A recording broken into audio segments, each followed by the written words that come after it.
Itafatul Mu'in. Yang lalu yang diharamkan bagi orang yang berhadas kecil sudah. Kini yang diharamkan bagi orang yang berhadas besar.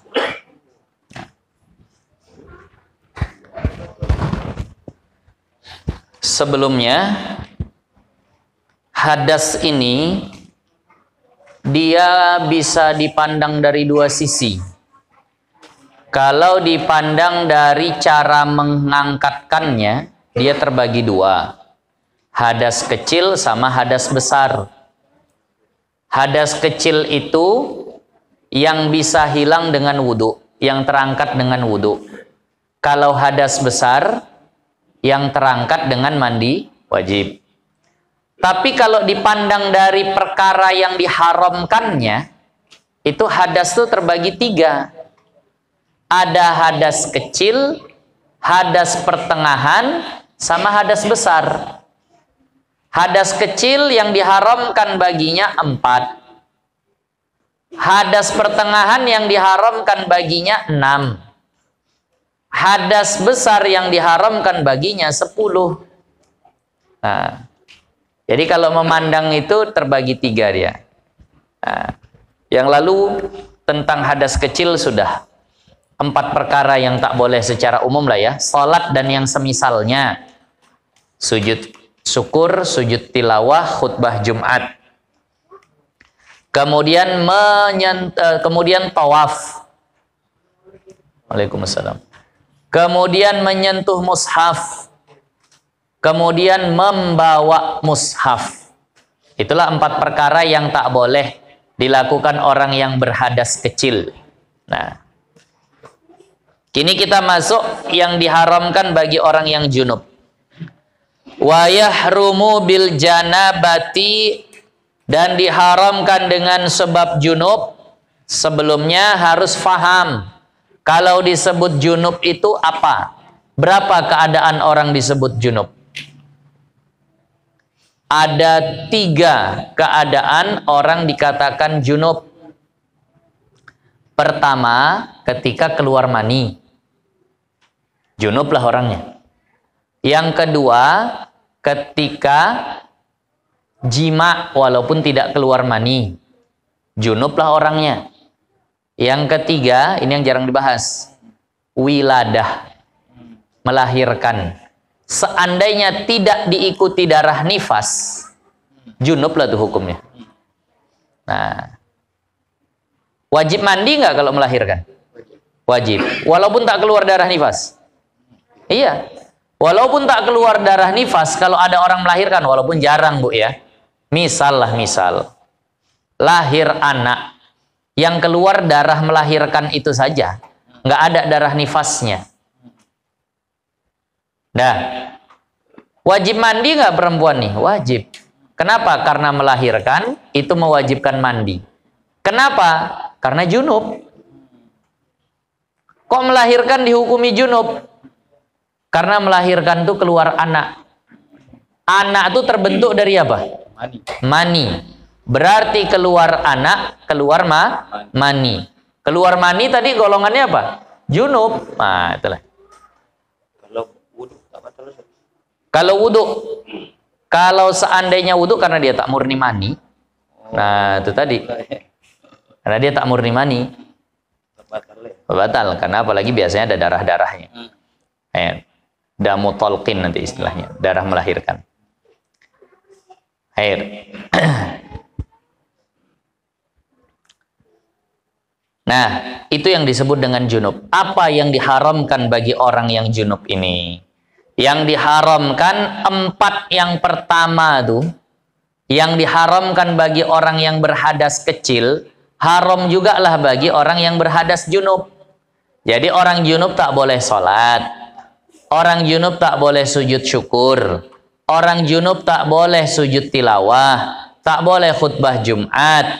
Tak boleh dia itu untuk tawaf. Tak boleh dia sentuh mushaf. Tak boleh dia bawa mushaf. Plus ditambah al-muksu fil masjidi, berdiam di dalam masjid tak boleh. Ini kalau ada yang junub sekarang minta izin pulanglah. Kenapa? Karena orang junub tak boleh diam di masjid. Walaupun ulama sampai sekarang masih beda pendapat tentang musola dan masjid. Tapi kalau saya ditanya, saya ihtiyatnya tak usah juga ke musola. Tapi kalau ada yang tetap mau ke musola, ikut pendapat yang menyatakan tergantung niat, silahkan. Karena begini, ada yang mengatakan tergantung niat. Kalau niatnya musola, bukan masjid lah dia. Tapi ada yang mengatakan setiap bangunan yang diwakafkan untuk sholat 5 waktu, maka hukumnya jadi masjid. Kalau musola yang di rumah, yang di kantor, itu bukan masjid. Bukan wakaf, bukan terbuka untuk umum sholat 5 waktunya. Ada kan musola-musola di rumah kita masing-masing. Ada musola di kantor. Ada musola di swalayan-swalayan tuh. Ada musola di sekolah-sekolah tuh. Kalau itu hukumnya tak masjid. Tapi yang kalau sudah di pinggir jalan, walaupun namanya musola begini begitu, tapi sifatnya wakaf untuk sholat 5 waktu, ada ulama mengatakan hukumnya sama dengan masjid. Ihtiyatnya hati-hati, tak usah juga. Nah, jadi kalau seandainya seperti ini, sebenarnya agak mirip ginilah. Di kita ada nggak istilah masjid tapi tidak jami? Ada nggak di daerah kita? Tak ada. Musolah itulah jadinya kesannya. Masjid yang tak jami itu. Kan masjid ada 2. Ada masjid saja, ada masjid jami. Bedanya apa? Masjid saja tak dipakai untuk sholat Jumat, tapi dia masjid. Sementara masjid jami itu adalah masjid yang dipakai untuk sholat Jumat. Di kita yang namanya masjid, itulah bedanya sama musola. Masjid pakai Jumat, musola tidak. Maka kesannya musola itu masjid yang tidak jami. Itulah makanya. Jadi miripnya di situ. Nah, atau ada di daerah kita sini, Kuala Tanjung nih, masjid tapi nggak dipakai untuk sholat Jumat, ada? Ada. Tak ada. Kalau tak pakai sholat Jumat namanya musola. Nah, itu tadi lah. Ada satu. Di Medang sekarang udah jadi masjid. Dulu itu musola, kemudian dinamakan itu jadi masjid. Tapi tak pakai sholat Jumat juga. Tak pakai sholat Jumat juga. Ah, itulah istilah masjid yang tak jami. Ah, itu tadi. Tapi kalau seandainya di Medan, itulah bedanya tuh. Gini, nanti jangan terkejut. Kalau ada yang mengatakan, udah kalau di musola nggak apa-apa. Musola itu bukan masjid. Jadi kalau lagi haid, situ pun tak masalah. Ada guru-guru yang bilang begitu. Kalau mau ikut guru itu silahkan. Tapi kalau saya lebih hati-hatilah. Ah, itu tadi. Kalau saya lebih lagi hati-hati. Nah, dalam kitab Aqimus Sholahnya Ustadz Najib, nah, ada kitab Ustadz Najib tuh Aqimus Sholah, tebal, permasalahan tentang sholat, itu dibahas tentang masalah itu. Bahwa ada pendapat yang mengatakan setiap tempat yang diwakafkan untuk sholat maka hukumnya masjid jadinya. Nah, jadi tak boleh berdiam di dalam masjid. Nah, berdiam tuh ya duduk diam, atau bergerak tapi mondar-mandir tak keluar-keluar. Tapi kalau sekedar lewat boleh. Nah, karena di Al-Quran itu dikatakan jangan orang yang junub mendekati tempat sholat illa abiris sabil, kecuali hanya sekedar lewat. Kalau sekedar lewat boleh. Maksud ubur atau murur lewat itu bagaimana? Keluar dari satu pintu, masuk dari satu pintu, keluar dari pintu yang satu. Masuk dari sana, malas mutar. Buka jalan-jalan terus keluar dari sana, langsung. Kalau itu tak masalah. Tapi kalau masuk dari satu pintu itu, keluar dari pintu itu lagi, itu udah hukumnya berdiam. Nah, jangan dibilang, aku tak diam, aku nyapu dari tadi kok. Tak diam aku. Menyapu masjid dia lagi junub, nggak boleh juga. Nah, kenapa tak boleh? Pertama ya karena hadis. Kata Rasulullah, hadis riwayat Imam Abu Daud. Disahihkan oleh Al-Imam Ibnu Khuzaimah. Nah, La uhillul masjida li haidin wala junubin, tidak aku halalkan masjid bagi orang haid dan orang junub. Jadi udah itu hadisnya. Hikmahnya kenapa tak boleh? Karena terlalu mulia masjid untuk dimasuki orang yang sedang berhadas besar. Kalau hadas kecil ya masih boleh lah. Tapi kalau hadas besar ini sudah terlalu berat. Jadi janganlah masuk masjid. Tapi ada khususiyah. Kalau Rasulullah yang sedang janabah, Rasulullah yang sedang junub, tetap boleh Rasulullah masuk ke masjid. Kenapa?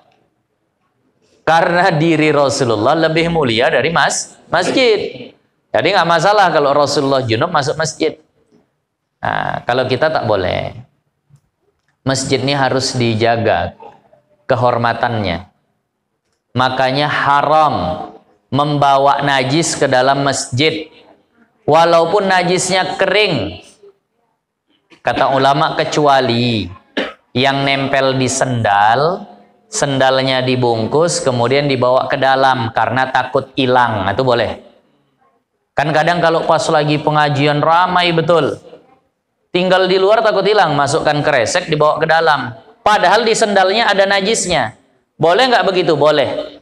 Li khaufid dia, karena takut hilang. Nah,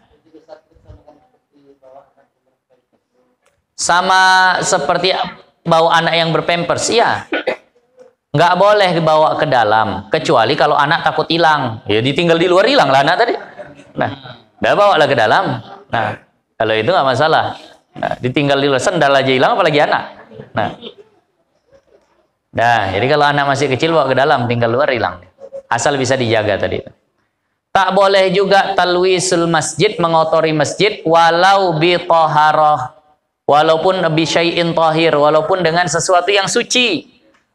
Sesuatu yang mengotori masjid tapi suci itu pun tak boleh. Apa contoh? Nah, tai hidung. Ini kadang orang sholat Jumat, entah apa ya kerjanya. Semua dikerjain. Allah. Kalau tai hidung tuh hukumnya najis nggak? Tidak. Jangan dielapkan ke masjid, berdosa, haram hukumnya. Nah, kadang tak sengaja Ustaz bergantung itu. Itulah. Maka kalau nampak begitu ambil, masukkan ke baju.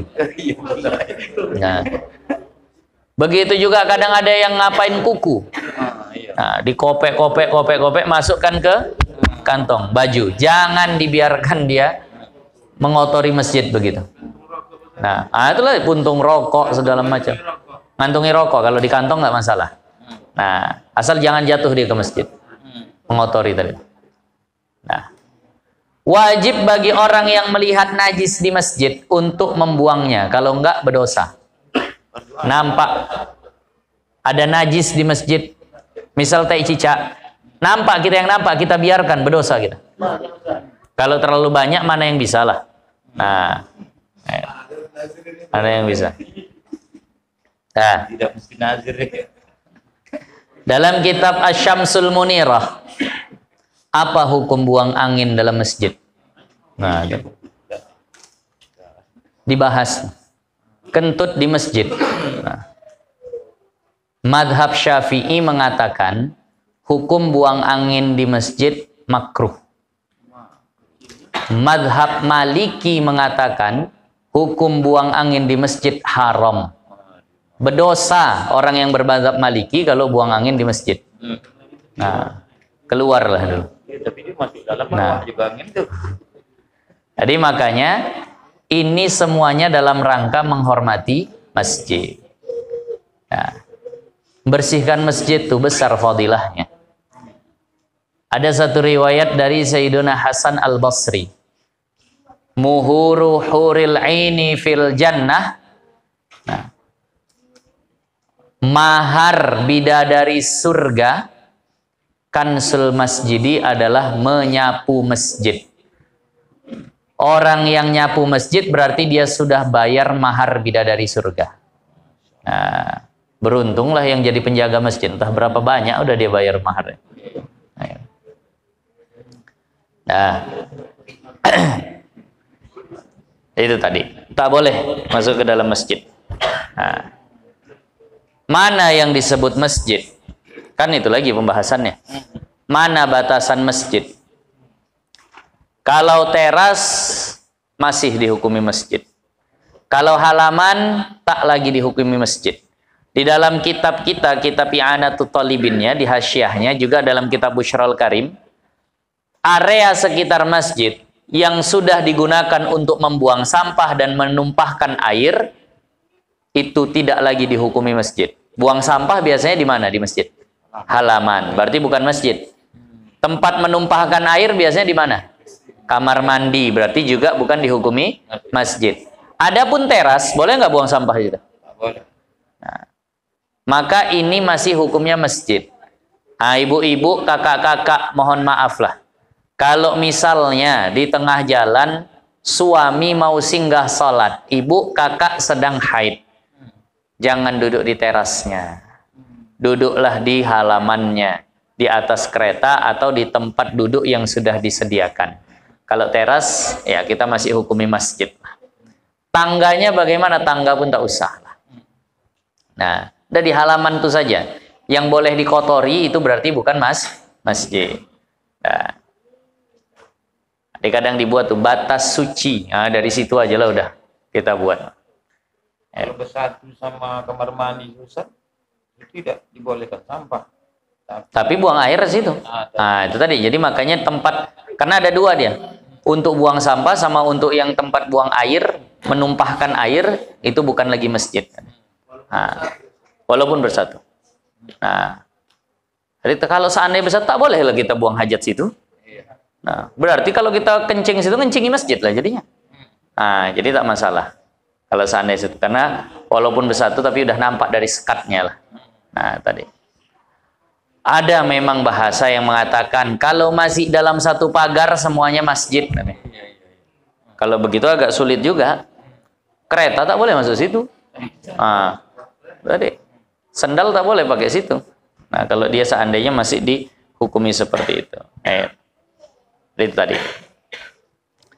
Berikutnya, yang tak boleh dilakukan bagi orang yang sedang junub, wa qira'atu Qur'anin biqasdihi, dan membaca Al-Qur'an dengan tujuan membaca Al-Qur'an. Tak boleh orang yang junub baca Qur'an. Karena Rasulullah bersabda, la yaqra'ul junubu walal haidu syai'an minal Qur'an. Janganlah orang yang junub dan orang yang haid membaca sedikit pun daripada Al-Qur'an. Tak boleh. Nah, orang haid tak boleh baca Quran, orang junub tak boleh juga baca Quran. Itu hadis yang dari situ ya. Hadis lain ada juga. Dalam kitab Al-Hawi Al-Kabir, tulisan dari Al-Imam Al-Mawardi, bahwasannya ada seorang sahabat yang namanya Abdullah bin Rawahah. Abdullah bin Rawahah ini baru beli budak perempuan dan dia sudah punya istri. Kita tahu dalam hukum Islam budak perempuan boleh diperlakukan sebagaimana istri. Diletaklah budak perempuan ini di rumah, cuma beda kamar. Abdullah bin Rawahah sedang tidur sama istrinya. Tengah malam terbangun, ingat dengan budak perempuannya. Pelan-pelanlah mengendap-endap keluar dari kamar istri menuju ke kamar budak perempuan. Terjadilah apa yang terjadi. Yang gawatnya istri tak lama setelah itu tersadar tengah malam itu juga. Tengok suami tak ada, langsunglah pikiran istri pasti pindah kamar nih. Langsung diambilnya kampak di dapur. Dalam satu riwayat paksun, dalam satu riwayat sikin. Ada yang bilang kampak, ada yang bilang pisau. Dibuka pintu, didapati suami sedang satu ranjang sama budak perempuannya. Langsung mau dikampak sama istri tadi, Sayyiduna Abdullah bin Rawahah. Tapi kata Sayyiduna Abdullah bin Rawahah, aku tak bikin apa-apa. Aku tak sempat berhubungan badan, padahal sudah. Ya timbang dikampak. Nah, akhirnya bohonglah. Aku tak percaya, kata istrinya. Udah begitu mana mungkin lagi tak bikin apa-apa? Aku betul tak bikin apa-apa. Kalau kau tak percaya, berani aku baca Quran sekarang. Maknanya apa? Sahabat tahu kalau seandainya sudah kejadian hubungan badan berarti junub. Kalau junub tak boleh baca Quran. Abdullah bin Rawaha bilang, kalau kau tak percaya, aku berani baca Quran sekarang. Istrinya tahu setakut-takutnya dia sama aku, pasti lebih takut dia sama Allah. Nah, kata istrinya, cobalah baca kalau kau berani. Nah, dibacalah sama Sayyiduna Abdullah bin Rawaha syair Arab tapi nadanya dibuat macam Quran. Nah, istrinya tak hafizah pula, tak tahu nih. Bacanya syair Arab, nadanya dibuat macam Al-Quran. Nah, didengarkan istrinya, oh iyalah, berarti salah tengoklah aku tadi. Nah, kenapa? Berani dia baca Al-Quran. Nah, paginya Sayyidina Abdullah bin Rawaha datang kepada Rasulullah, diceritakan Abdullah bin Rawaha, nah rahimahullah radhiyallahu anhu, kepada baginda Nabi SAW. Mendengar cerita itu, ketawa baginda Nabi. Apa kata baginda Nabi? Istrimu lebih paham agama daripada dirimu. Nah, itulah Pak. Nah, itu tadi. Itu menunjukkan bahwa orang junub tak boleh baca Quran. Buktinya di kalangan sahabat itulah jadi pembuktian kalau dia sedang tak junub. Nah, tapi selamat. Nah, hati. Jangan ditanya apa hukumnya bohong begitu, San. Nah, ini kadang bapak bertanya ulah. Nah, walau ba'dha ayatin, walaupun sebagian ayat, walaupun tak satu ayat penuh. Nah, dzalikal kitabu la raiba fih. Dah, berdosa. Walaupun tidak satu ayat penuh. Kenapa ditekankan seperti ini? Karena dalam madhab Imam Abu Hanifah, kalau tak satu ayat penuh masih boleh. Madhab kita, satu huruf saja kalau niatnya baca Quran berdosa. Madhab kita begitu. Kalau madhab Hanafi, asal tak satu ayat penuh tak berdosa. Nah, bihaisu, nah, yasma'u nafsuhu atau yusmi'u nafsahu. Nah, sekira-kira dia perdengarkan kepada dirinya. Tapi kalau baca Qur'annya cuma bergerak bibir sama lidah, tidak keluar suara, tak masalah. Makanya bagi hafizah-hafizah yang ketika haid, walaupun ada dalam satu pendapat mengatakan kalau takut hafalan hilang, bolehlah dibaca. Tapi guru-guru kami dulu hati-hati betul. Kalau ada penghafal Al-Quran perempuan sedang haid, takut kalau tak diulang hafalannya, hilanglah nanti hafalannya. Sementara hilangnya hafalan itu juga merupakan dosa, maka silahkan dimurojaah, diulang dengan menggerak-gerakkan mulut dan lidah tanpa keluar suara. Masih bisa tuh ya? Masih. Salah, lihat lagi. Tak usah sentuh, lihat lagi. Nah, gerakkan mulut, gerakkan lidah, tapi jangan keluar suara. Itu tidak dianggap membaca. Nah, itulah tadi. Kadang kita pernah ditanya, Ustadz, pas pula lagi haid, pas pula lagi ujian tes masuk ke satu lembaga pendidikan Islam yang tesnya itu baca Quran. Itu gimana itu, Ustadz? Saya bilang kalau memang pengujinya mesti Al-Quran, tak bisa diganti yang lain, ya udahlah, namanya darurah. Tapi kalau bisanya diganti yang lain, entah hadis dibacanya, entah syair-syair Arab disuruhnya baca. Nah, gantilah saya bilang. Saya ingat dulu cerita Ustadz Nanu. Nah, ketika di Mesir. Ini ulama Mesir nih. Nah, waktu itu ada ujian hafalan Quran atau ujian yang berkaitan dengan Al-Quran. Dipanggil mahasiswa satu-satu, disuruh baca. Dipanggil satu mahasiswi perempuan, disuruh baca. Kata perempuan ini, maaf Syekh, asif ya Syekh, mohon maaf wahai Syekh. Nah, saya sekarang sedang halangan tak bisa baca Quran. Apa kata dosennya tadi? Silahkan duduk balik. Tak dipaksa baca Quran tadi. Itu dosen Mesir ya. Ini kadang masih dosen-dosen kampung saja udah belakang. Oh, tak apa-apa tuh, langsung aja. Nah, dosen Mesir aja hati-hati begitu. Nah, Ini sekolah-sekolah, guru-guru, bisanya kita siasati itu. Namanya ujian. Jadi kalau begini begitu segala macam ya. Saya pun guru dulu. Bisanya itu yang seperti itu diatur, diganti dengan hadis kah, atau sudah dipending dulu nilainya. Nanti kalau udah apa baru dibacakan lagi situ. Nah, ayo. Pertanyaan yang lebih payah, Ustadz, udah ikut daftar MTQ, pas jadwal lomba, pas juga datang haid, boleh nggak baca? Ya tak boleh lah. Tapi mewakili ini Ustaz. Nah, kampung, kecamatan, kabupaten. Saya kadang kalau udah begitu, kalau udah banyak alasannya, terkadang saya bilang, siapa suruh gue ikut MTQ? Udah gitu aja. Kalau saat itu Ustaz niatkan zikir tak bisa. Nanti ada sebenarnya pembahasan. Kalau yang nazamnya itu hanya ada di Al-Quran dan dia itu sudah panjang, memang ada khilaf. Imam Zarkashi mengatakan tetap haram. Itulah yang haram. Jadi nggak bisa diniatkan. Misal ayat kursi niat zikir nggak bisa tuh kata Imam Zarkashi. Walaupun Imam Nawawi bisa bilang gitu. Tapi kalau namanya MTQ, gimana niat zikir? Tetap Al-Quran. Udah MTQ, Musabakoh Tilawatil Quran, bukan MZQ, Musabakoh Zikir Quran. Memang udah tilawah lah tuh kan. Disitulah niatnya tilawah Quran. Nah, tapi ada juga yang bilang ya itu doruroh. Saya pikir dorurohnya ini sedoruroh apa begitu MTQ ini? Apakah bahayanya apa ketika dia tak tampil tuh? Tak dapat juara saja sekedar itu. Marah pihak kabupaten. Marah pihak kabupaten atau apa? Nah, akhirnya tetap ngotot juga.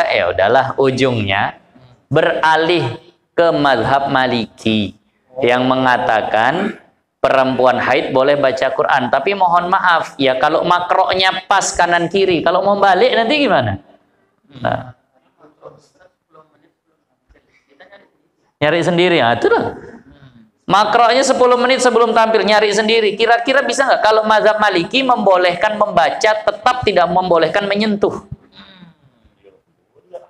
Nah, jadi makanya ya ribet juga lah.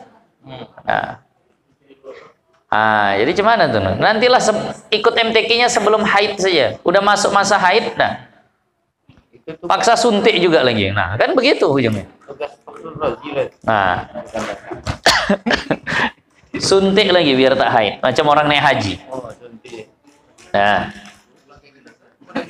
boleh kalau begitu boleh suntik biar tak haid boleh. Suntiknya biar tak haid boleh. Nah, walau ba'da ayatin bihaisu yasma'u nafsahu walau sabyan. Baik. Tapi ini berarti yang haram itu kalau niatnya niat membaca. Kalau niatnya tidak niat membaca, niatnya zikir, zikir itu yang sepotong-sepotong lah. Dengar kabar ada yang meninggal dunia, dia jawab, dia respon, inna lillahi wa inna ilaihi raji'un. Itu kan ayat Al-Quran surah Al-Baqarah. Wa idza asabathum musibah qalu inna lillahi wa inna ilaihi raji'un. Mau naik kendaraan, subhanalladzi sakhkhara lana hada wa ma kunna lahu muqrinin. Itu juga ayat Al-Qur'an. Nah, baca bismillah, bismillah pun ayat Al-Qur'an. Nah, kalau panjang kayak ayat kursi ataupun Al-Fatihah yang sudah utuh. Nah, kalau niatnya zikir bagaimana? Kata Imam Nawawi boleh, tapi kata Imam Zarkashi tak boleh. Kecuali niatnya untuk tahassun, menjaga diri dari gangguan jin misalnya, atau untuk meruqyah misalnya, boleh juga. Ada orang sakit, dia tahu ayat-ayat yang bisa menyembuhkan, maka dia baca. Boleh walaupun sedang haid, sedang junub. Nah, ada pula dia masuk rumah, perempuan masuk rumah, tengoknya Masya Allah, lampu hidup mati, piring berterbangan, tak nampak makhluknya. Jin lah tuh misalnya. Tahu dia ayat-ayat di Al-Quran yang bisa mengusir jin, dibacanya padahal dia sedang haid, tak masalah. Itu untuk menjaga diri dari gangguan yang seperti itu. Nah, walau sobian, walaupun anak-anak. Kalau ada anak-anak junub tetap tak boleh baca Quran. Khilafan lima aftabihin Nawawi, berbeda dengan yang difatwakan oleh Imam Nawawi bahwa anak-anak kalau junub boleh baca Al-Quran. Nah, Yang belum mumayyiz. iya, yang belum mumayyiz. Binahwi haidin. Nah, berbeda dengan yang haid. Oh enggak, anak-anak tadi yang sudah mumayyiz pun boleh baca Quran kalau sedang junub. Wa binahwi haidin, dan semisal dengan orang haid. Orang haid juga tak boleh baca Quran, tak boleh berdiam di masjid. Perhatikan untuk masalah yang haid ini, sekali lagi, ibu-ibu diluruskan faham anak-anak gadisnya yang kadang sudah entah dengar kaji dari mana. Nah, kau lagi haid, kenapa kau ikut rapat remaja masjid di masjid? Mak, yang tak boleh tuh kalau menetes darahnya. Banyak sekarang paham seperti itu. Sekarang udah canggih mak teknologi. Nah, melompat-lompat pun tak akan netes darahnya di situ. Jadi tenang aja lah mama. Mamanya pula kurang bisa menjelaskan. Oh iya pula adalah salah. Yang jadi patokan itu hadasnya, bukan najisnya. Tadi orang junub kan tak boleh masuk masjid juga. Orang junub apalagi yang menetes coba? Mana ada orang junub yang menetes? Tetap tak boleh di masjid. Maka orang haid tak boleh dia juga di masjid, bukan karena menetesnya, karena keadaan dirinya berhadas. Nah, kalau berkaitan sama netes, itu kalau lewat. Orang junub boleh nggak lewat tadi? Boleh. Boleh. Orang haid boleh nggak lewat? Di sini baru dibahas.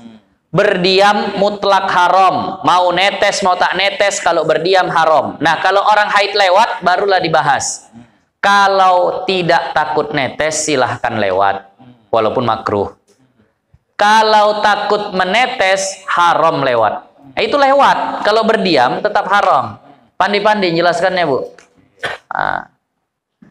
Ini kadang, ya Allah, di UIN sendiri, tempat saya dulu belajar, penuh kelas.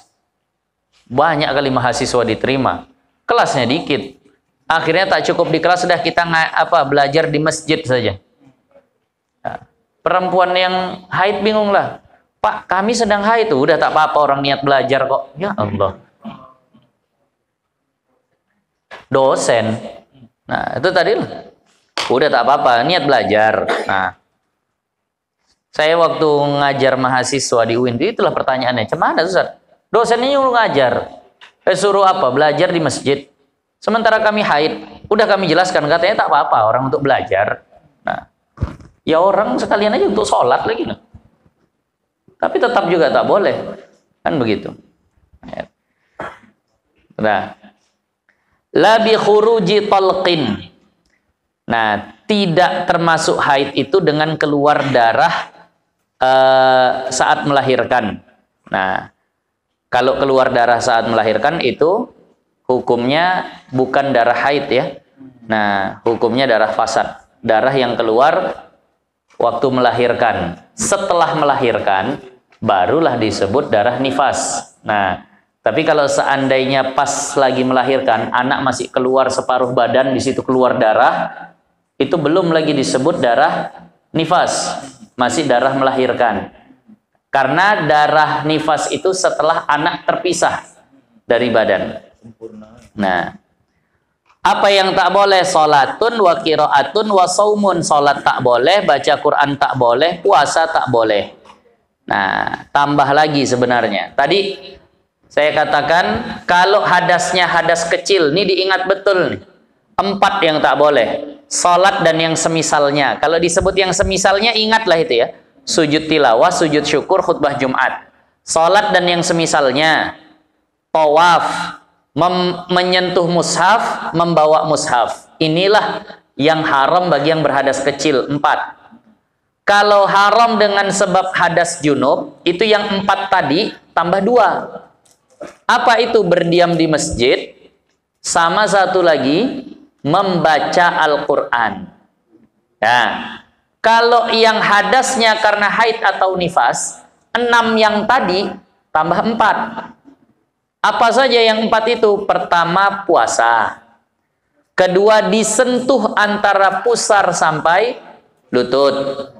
Istimta. Kemudian yang ketiga, tak boleh ditalak. Yang keempat, tak boleh bersuci dengan niat mengangkatkan hadas. Inilah 4 tambahannya. Tambah yang 6 tadi jadi 10. Nah, ingat itu, Bu. Nah, ini ibu-ibu yang di belakang nih soalnya. 10, Bu, ya, yang tak boleh ketika sedang haid. Kakak-kakak diingat juga. Jangan sampai tak faham. Ini fardu ain ini kalau ini. Nah, bagi yang haid, kami tak haid tak tahu itu tak masalah. Paling kaitannya waktu talak tadi itu sajalah sama istimta. Nah, itu tadi. Kalau yang ini sudah difahami, udah bisa lah. Paling nanti detailnya saja. Nah, Bu, ya, yang 10. Jadi diulangi lagi lah. Untuk yang haid, 10 yang tak boleh. Salat, tawaf, menyentuh mushaf, membawa mushaf, berdiam di masjid, kemudian membaca Al-Quran, puasa, bersuci dengan niat mengangkatkan hadas, istimta, disentuh antara pusar sampai lutut, sama yang terakhir, tak boleh dia itu ditalak. Kalau suami mentalak istrinya saat istrinya sedang haid, jatuh talaknya, berdosa suaminya. Sah, talaknya tetap sah, tapi berdosa suaminya. Ini kalau dipegang, langgeng insya Allah pernikahan. Nah, kenapa? Karena biasanya emosi sesaat saja. Kalau lagi haid, wah, tunggulah, suci kau ceraikan. Nah, nunggu suci, sore nanti udah baik lagi. Nah, kalau dipegang ini insya Allah lang. Jadi 10 inilah yang tak boleh. Kalau 9 aja Ustaz, istimta ditinggalkan. Istimta Maksudnya? Dilanggarnya Sedang haid.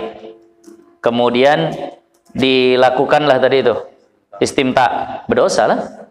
Nah, walaupun Imam Nawawi katakan asal tak jima tak masalah. Tapi nah, itu pendapat di luar mazhab Syafi'i yang dipegangi oleh Imam Nawawi. Kalau mazhab Syafi'i tak boleh. Tapi kalau tetap ada yang mau pegang begitu ya silahkan. Nah, tapi jangan sampai jima. Jima sepakat ulama. Istimta, nah, jumhur Syafi'iyah mengatakan tak boleh. Kecuali berlapis. Nah, karena begini. Dalilnya ada 2. Pertama, ada sahabat bertanya, "Ya Rasulullah, apa yang halal bagi kami ketika istri kami sedang haid?" Maka dijawab Rasulullah, "Laka ma fauqal izar." Halal bagimu apa-apa yang tidak tertutup sarung. Biasa sarung itu menutup antara mana sampai mana? Pusar sampai lutut. Nah, berarti yang tak tertutup sarung boleh. Lalu yang kedua, hadis Rasulullah sedang memeluk Sayyidatuna Aisyah. Kemudian Sayyidatuna Aisyah berkata, "Ya Rasulullah, aku sedang haid." Maka kata Rasulullah, pakailah sarung. Kemudian dipeluk lagi sama Rasulullah. Menunjukkan memang bersentuhan pun ternyata tak boleh. Kenapa? Membawa kepada jima kalau tak tahan. Terakhir, sedikit lagi sebelum masuk pasal yang baru. Wa yajibu qada'uhu, dan wajib mengqadha puasa bagi wanita yang haid yang tidak puasa. La salata la salatu. Nah, atau di situ barisnya apa? La salati. Nah, ya. Salati salah. Karena ataf ke hu-nya. La salati, tidak wajib mengqadha salat. Jadi wajib mengqadha puasa, tidak wajib mengqadha salat. Bal yahrumu qada'uha, bahkan haram mengqadhanya. Nah, haram mengqadhanya. Nah, tak boleh perempuan mengqadha salat sebab dia tinggalkan karena haid.